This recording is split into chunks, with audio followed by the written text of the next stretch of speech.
उसे मैंने ही लिखा था। बर्फ लहजे जो हो जाएं तो फिर पिघला नहीं करते, परिंदे डर के उड़ जाएं तो फिर लौटा नहीं करते। उसे मैंने ही लिखा था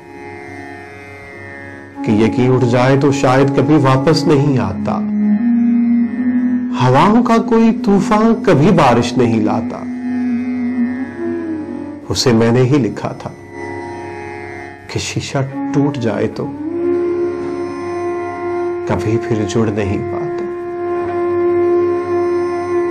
जो रास्ते से भटक जाए वो वापस मुड़ नहीं पाता।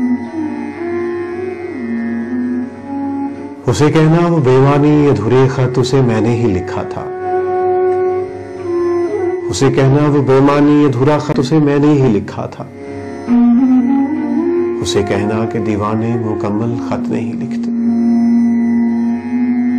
उसे कहना कि दीवाने मुकम्मल खत नहीं लिखते।